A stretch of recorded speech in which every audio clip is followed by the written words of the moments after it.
Dear student, now we will start the same category question, same type question, question number 3. ये question भी हमारा जो question number 3 है 6.1 का, ये भी बिल्कुल अभी हमने इससे पहले जो 2 क्वेश्चन किए बिल्कुल उसके जैसा है. ठीक है, तो थोड़ा सा इसमें भी एडिशन है. तो क्या कह रहा है क्वेश्चन में, Nikhil spend 5% of his monthly income. Nikhil ने खर्च किया 5% अपनी मंथली इनकम का, जो भी उसकी महीने की इनकम है उसका, ऑन हिज चिल्ड्रन एडुकेशन. अपने बच्चों की एडुकेशन पर उसने 5% स्पेंड किया, खर्च किया. उसने फिर 14%, 14% शेयर में इन्वेस्ट किया. ठीक है, 3% अमाउंट जो है अपनी मंथली इनकम का उसने बैंक में डिपॉजिट किया, एंड 40% वो यूज़ कर रहा है डेली एक्सपेंसेस के लिए. ही was left with a balance of ₹19,000. उसकी मंथली इनकम का वो 19,000 रुपीज़ बचा लेता है, ये सब परसेंट में करने के बाद. What was his income that month, उस महीने में उसकी इनकम कितनी थी, ये हमको फाइंड करना है. तो स्टार्ट करेंगे. सबसे पहले वही कि उसकी महीने की हिज इनकम दैट मंथ भी ₹X, वो हम एज्यूम कर लेंगे. तो सबसे पहले हम लिखेंगे let the monthly income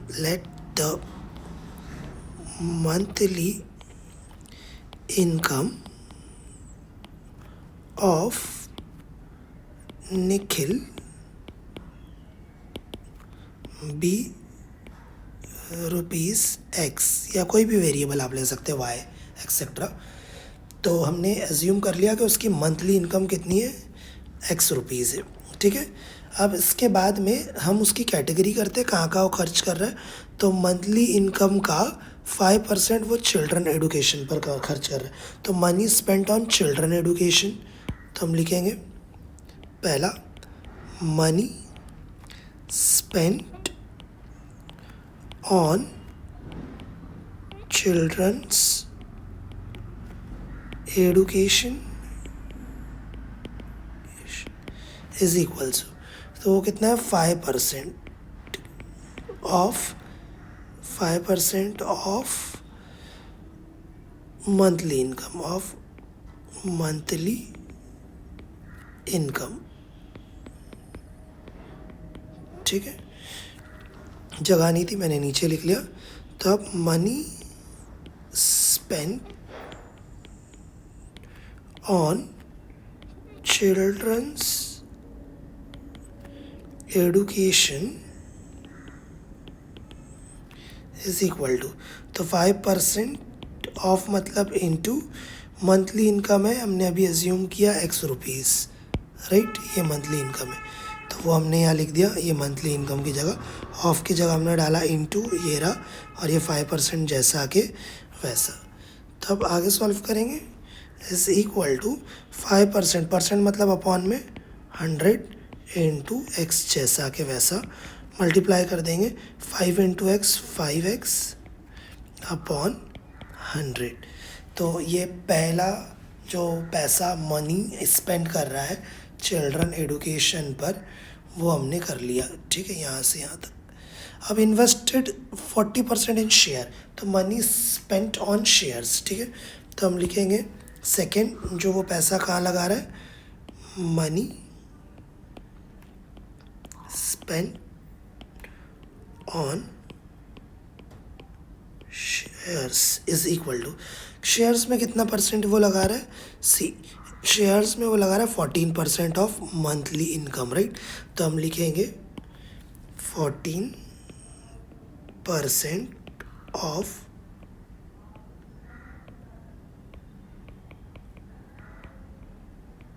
monthly income. So is equal to 14% of मतलब इनटू मंथली इनकम हमने अज्यूम किया X, राइट. ये है ना मंथली इनकम उसकी. ठीक है, तो हमने वहाँ X लिख दिया, जो X हमने अज्यूम किया 14% जैसा कि वैसा, ऑफ की जगह हमने डाला इनटू. ठीक है, अब ये हो जाएगा, सॉल्व करेंगे. तो इज इक्वल टू 14 का डिनोमिनेटर होगा, क्योंकि परसेंटेज है तो 100 इंटू X, तो ये मिलके बन जाएगा 14 इंटू X, 14X अपॉन 100. ये आ गई उसकी सेकेंड वैल्यू. ठीक है, उसने शेयर में इतना पैसा जो है वो स्पेंड किया. अब इसके बाद में तीसरी कैटेगरी है शेयर के बाद डिपॉजिटेड 3% इन बैंक, ठीक है, मनी डिपॉजिटेड इन बैंक। तब अगला हम लिखेंगे money deposited in bank is equal to, तो बैंक में अपनी मंथली इनकम का वो कितना परसेंट डिपॉजिट कर रहा है, ठीक है, तो वो 3% बैंक में डिपॉजिट कर रहा है, राइट। तो हम लिखेंगे 3% ऑफ मंथली इनकम, ठीक है। सो ये जैसा कि वैसा 3% ऑफ मतलब इनटू मंथली इनकम है x, तो ये हो जाएगा 3% मतलब अपॉन 100 इंटू x, तो ये हो जाएगा 3 इंटू x 3x अपॉन में 100 जैसा के वैसा। ये थर्ड अमाउंट हो गया उसका निखिल का। अब उसके बाद लास्ट में क्या है 40%, सेकेंड लास्ट है 40% फॉर डेली एक्सपेंस, ठीक है, money spent on daily expenses 40%, right. तो हम लिखेंगे अगली category money spent on daily basis is equal to 40% of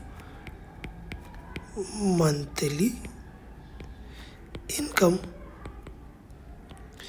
सो ये हो जाएगा इज इक्वल टू 40% ऑफ की जगह लिखेंगे इनटू मंथली इनकम है x, तो ये हो जाएगा 40 अपॉन 100 इंटू x, तो this will become 40 into x 40x upon 100, ठीक है। अब लास्ट कैटेगरी है हमारी क्वेश्चन में, वो है उसके पास ही was left with a balance of ₹19,000, ठीक है। तो उसके पास जो बच रहा है उसी को हम बोलेंगे, जो भी बैलेंस लेफ्ट रह रहा है, ठहर जा रहा है, बच रहा है, वही हमारा क्या होगा सेविंग होगा ना। उसके पास ये अमाउंट बच गया, कोई यूज़ नहीं है, यानी ये सेविंग है, ठीक है। तो हम लिखेंगे saving is equal to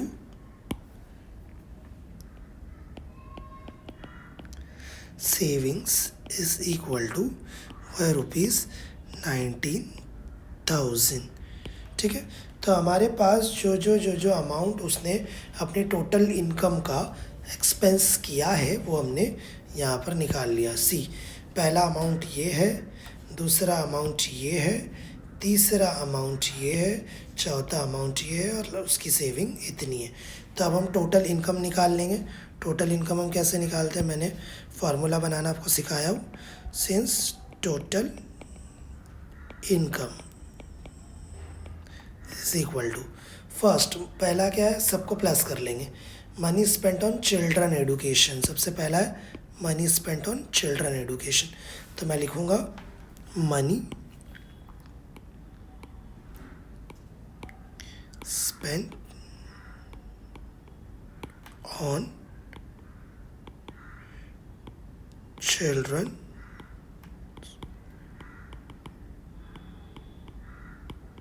education, उसमें प्लस करेंगे सेकेंड वाला। सेकेंड क्या है, मनी स्पेंट ऑन शेयर, ठीक है। सो सेकेंड आएगा money spent on share plus,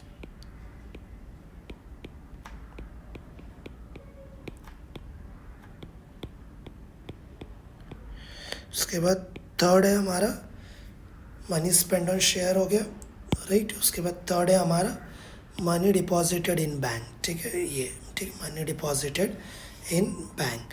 तो हम लिखेंगे money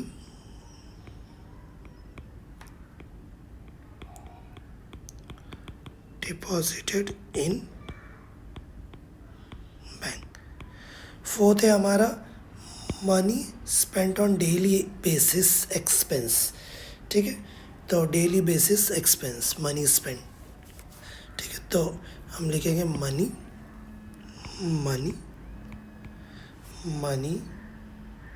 spent on daily basis expenses, अब लास्ट हमारा बचा सेविंग, तो वो भी यहाँ जगह नहीं है, मैं नीचे लिख लेता हूँ प्लस सेविंग्स। ये पूरा एक लाइन में आएगा, अगर जगह नहीं है तो थोड़ा तोड़ तोड़ के हम लिखेंगे। तो अब टोटल इनकम की जगह पर हमको उसकी वैल्यू रखनी है। टोटल इनकम हमारी कितनी थी? टोटल इनकम हमारी है ये, राइट, मंथली इनकम निकल गई, तो वो है एक्स, तो हम उसकी जगह रखेंगे एक्स, इसकी जगह पर हम रखेंगे एक्स, ठीक है। तो मैं लिखूँगा therefore x is equal to, total income के बाद क्या? Money spent on children's education. तो ये हमारा कितना है? Money spent on children education 5x upon 100, तो वहाँ हम लिखेंगे 5x upon 100, 5x upon 100 plus उसके बाद है हमारा money spent on daily, money spent on share. तो मनी स्पेंट ऑन शेयर कितना है हमारा? ये रहा, right, money spent on share 14x upon 100, तो हम लिखेंगे 14x अपॉन 100। तीसरा प्लस करेंगे हम यहाँ पर, तीसरा प्लस है हमारा मनी डिपॉजिटेड इन बैंक, ठीक है। तो मनी डिपॉजिटेड इन बैंक ये रहा, वो है 3x अपॉन 100, तो हम लिखेंगे 3x अपॉन 100, उसमें प्लस करेंगे। Second last money spent on daily basis expenses, ठीक है। तो money spent on daily basis expenses 40x upon 100, right, 40x upon 100, तो हम लिखेंगे 40x अपॉन 100। अब लास्ट में क्या बचा हमारा? इसके बाद हमारा बचा ये प्लस सेविंग, ठीक है। तो सेविंग हमारा कितना है? 19,000, ठीक है। तो हम लिखेंगे प्लस 19,000। अब क्या करना है? डिनोमिनेटर से, सबके डिनोमिनेटर में 100 है, तो इक्वेशन को 100 से मल्टीप्लाई करेंगे, तो हम लिखेंगे मल्टीप्लाइंग इक्वेशन या each term by 100 we get. तो सबसे पहला टर्म है हमारा x, वो लिखेंगे x इंटू, उसको हम मल्टीप्लाई करेंगे 100 से, उसके बाद में इज इक्वल टू, दूसरा टर्म है हमारा इज इक्वल टू के बाद 5x अपॉन 100, तो वो लिखेंगे 5x अपॉन 100, उसको मल्टीप्लाई करेंगे 100 से, ठीक है। तो इंटू 100। तीसरा टर्म है हमारा प्लस के बाद 14x अपॉन 100, तो वो लिखेंगे प्लस 14x अपॉन 100, उसको भी मल्टीप्लाई करेंगे 100 से। उसके बाद में थर्ड टर्म है हमारा 3x अपॉन 100, प्लस लिखेंगे, उसके बाद ये लिखेंगे प्लस 3x अपॉन 100, उसको भी मल्टीप्लाई करेंगे 100 से, जगह नहीं है, मैं नीचे लिख रहा हूँ 200। उसके बाद फोर्थ टर्म है हमारा 40x अपॉन 100, तो मैं लिखूँगा 40x प्लस 40x अपॉन 100, उसको भी मल्टीप्लाई करेंगे इंटू 100। हर टर्म को हम 100 से मल्टीप्लाई कर रहे हैं। लास्ट टर्म है हमारा उसके बाद प्लस 19,000, तो हम लिखेंगे प्लस 19,000 इंटू, उसको भी मल्टीप्लाई करेंगे इंटू 100, जगह नहीं है, नीचे लिख रहा हूँ मैं, ठीक है। उसके आगे का स्टेप, तो ये हो जाएगा हमारा कुछ इस तरीके से, ये हो जाएगा 100x, तो मैं लिखूँगा therefore 100x is equal to this 100 will get cancel, 100 will get cancel, 100 से 100 शहीद हो गया, ये 100 भी शहीद हो गया। बचा क्या ऊपर? यहाँ बचा 5x plus 14x plus 3x plus 40x plus 19,000 और 2 ज़ीरोस में हमने क्या करना है? ऐड करना है। ये 19,000 लिखा यहाँ पर, अब ये जो 2 ज़ीरो है वो लास्ट में लगा देंगे, ठीक है। तो ये हो जाएगा 2 ज़ीरो और ऐड, ठीक है। अब यहाँ पर क्या करेंगे हम? इसके बाद ये सारे जितने भी x है यहाँ पर, इसको पहले ऐड कर लेते हैं, देन उसको लेफ्ट हैंड साइड में लेकर आ जाएंगे। तो ये इधर का और 100x जैसा के वैसा, तो ये हो जाता 5 और 14x 19x plus 3x 22x 22 plus 40x 62x, ठीक है। तो ये हमारा हो जा रहा है 62x प्लस ये हो जा रहा है हमारा 19000000। अब हम क्या करेंगे इसके बाद, 62 यहाँ पर प्लस में है, इधर आएगा तो माइनस हो जाएगा, तो उसको लेफ्ट हैंड साइड में लेकर आएंगे। तो therefore 100x minus 62x is equal to 19000000, ठीक है। टोटल 50 है, लिख लिया हमने। उसके बाद में देयरफॉर 100 में से 62x गया तो बचा 38x, ठीक है, राइट। 38x, तो ये हो गया इज इक्वल टू, और ये 195 टाइम्स 0, ठीक है। अब इसके बाद 38 या मल्टीप्लाई में दूसरी तरफ जाएगा तो क्या हो जाएगा, डिवाइड हो जाएगा। तो therefore x is equal to 19 divided by 38, ठीक। 19 1 ज़ा 19 2 ज़ा 38, फिर देन यहाँ पर 1 2 3 4 5 0 बचे, राइट। 1 2 3 4 5, तो ये कट गया पूरा। 2 1 ज़ा 2 2 5 ज़ा 10, राइट। अब कितने, 1 2 3 4 0 बचे, 1 2 3 4, तो ये कैंसिल हो गया। तो therefore x is equal to आया 50,000, ठीक है, 50,000 रुपीज़। लास्ट में आंसर लिखना है जिस पर आधे मार्क्स है, तो हम यहाँ लिखेंगे आंसर। और आंसर क्या है, क्वेश्चन में क्या पूछा है हमको, सी क्वेश्चन देखेंगे। क्वेश्चन में हमको पूछ रहा है वो कि what was his income that month, उस महीने में उसकी इनकम कितनी है।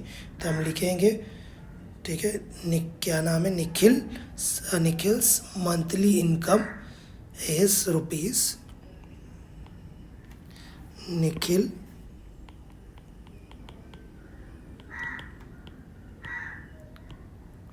Monthly income is rupees 50,000।